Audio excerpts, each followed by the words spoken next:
আসসালামু আলাইকুম বন্ধুরা, কেমন আছেন সবাই? আশা করি সবাই ভালো আছেন। আজকেও আরেকটি নতুন খবর নিয়ে আসছি, সেটি হচ্ছে মালয়েশিয়ার। যদিও খবরটি আমার ব্যক্তিগতভাবে পছন্দীয় না, আপনাদের জন্য পছন্দীয় না। 134 জন আবারও আটক হয়েছে। তো কী কারণে আটক হয়েছে সেটি হচ্ছে যে মালয়েশিয়াতে অনেক অবৈধ প্রবাসীরা রয়েছেন, বা মালয়েশিয়াতে আপনারা অনেকে ট্যুরিস্ট হিসাবে গিয়ে আসতে চান না। শুধু বাংলাদেশি যে তা না, বাংলাদেশি, মায়ানমার, ইন্ডিয়ান সহকারে বেশ কয়েকটি রাষ্ট্রের মানুষ, কিন্তু প্রায় 134 জন মানুষ আটক হয়েছে অবৈধ প্রবাসী যারা হিসাবে গণ্য হয়েছে মালয়েশিয়াতে। সেটি গতকালকে অনুষ্ঠিত হয়েছে।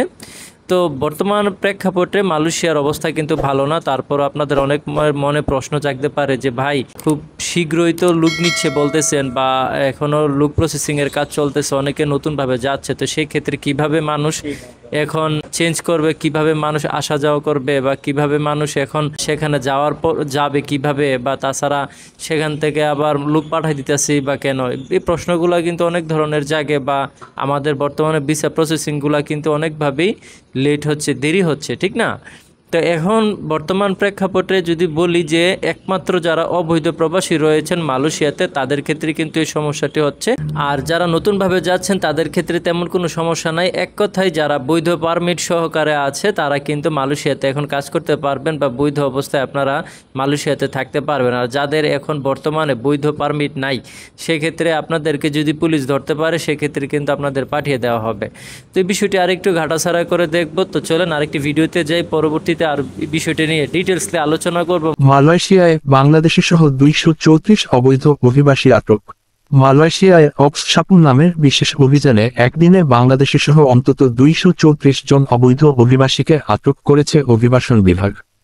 অভিবাসন বিভাগ জানায়, বুধবার মালয়েশিয়ার সেলাঙ্গোর রাজ্যের সেরি কেম্বাঙ্গানে একটি শপিং কমপ্লেক্সে 80 জন, জহর রাজ্যের মাসাইয়ের একটি নির্মাণ সাইটে অভিযান চালিয়ে অভিবাসন আইন লঙ্ঘনের দায়ে 64 বাংলাদেশি সহ 105 জন এবং পাহাং রাজ্যের কোয়ান্তান শহরে অভিযান চালিয়ে 49 জন অভিবাসীকে আটক করা হয়। আটকদের মধ্যে ইন্দোনেশিয়া, মায়ানমার, বাংলাদেশ এবং ভারতের নাগরিক রয়েছে। সেলাঙ্গোর ইমিগ্রেশনের পরিচালক খায়রুল আমিনুস কামারুদ্দিন এক বিবৃতিতে বলেছেন, আবাসন এলাকায় বিদেশিদের আগমন নিয়ে উদ্বিগ্ন জনগণের অভিযোগের পর 3 মাস গোয়েন্দা তথ্যের ভিত্তিতে অভিযান চালিয়ে অবৈধ অভিবাসীদের আটক করা হয়।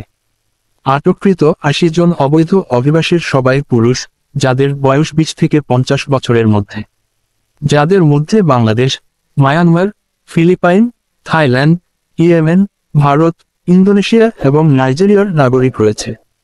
তবে কতজন বাংলাদেশি রয়েছে তা জানানো হয়নি।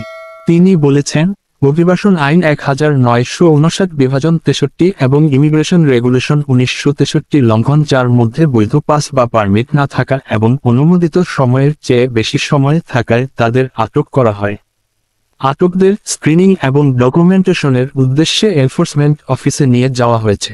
এদিকে একই দিনে জহর রাজ্যের মাসাইয়ের একটি নির্মাণ সাইটে অভিযান চালিয়ে অভিবাসন আইন লঙ্ঘনের দায়ে 64 বাংলাদেশি সহ 105 জন অবৈধ অভিবাসীকে আটক করা হয়েছে বলে এক বিবৃতিতে জানিয়েছেন রাজ্যের অভিবাসন বিভাগের পরিচালক মোহাম্মদ রুশদি মোহাম্মদ দারুস।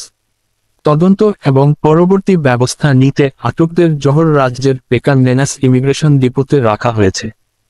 সো ফ্রেন্ড, এতক্ষণ হয়তো বুঝতে পারছেন যে মালয়েশিয়ার বর্তমান প্রেক্ষাপটটা কি। এক কথায় আপনারা যদি বৈধ পারমিট অবস্থায় থাকতে চান মালয়েশিয়াতে, তাইলে অবশ্যই যারা অবৈধ রয়েছেন তারা বৈধতা গ্রহণ করার চেষ্টা করবেন।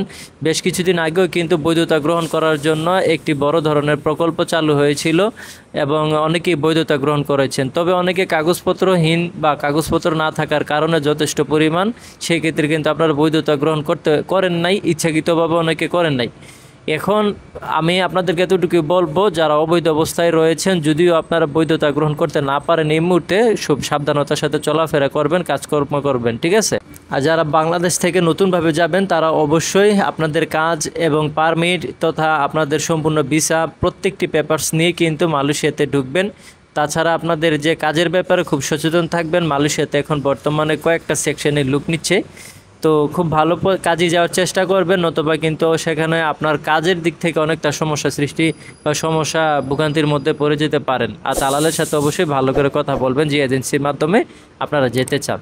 তো যাই হোক, আজকের ভিডিওটি মূলত আপনাদেরকে জানানোর উদ্দেশ্য একটাই, নতুন বিচার সবসময় আপডেট কিন্তু সবসময় থাকে না। এই হচ্ছে মূল বিষয়টা। যতটুকু সম্ভব আমি চেষ্টা করি দৈনন্দিন জীবনের যে আপডেট তথ্যগুলো, সেই তথ্যগুলো আপনাদেরকে জানিয়ে দেওয়ার জন্য। তো যাই হোক, সবাই ভালো থাকবেন, আর চ্যানেলটিকে যারা সাবস্ক্রাইব করেন না এখনই করবেন, আর ভিডিওটি ভালো লাগলে অবশ্যই লাইক কমেন্ট শেয়ার করবেন। টাটা।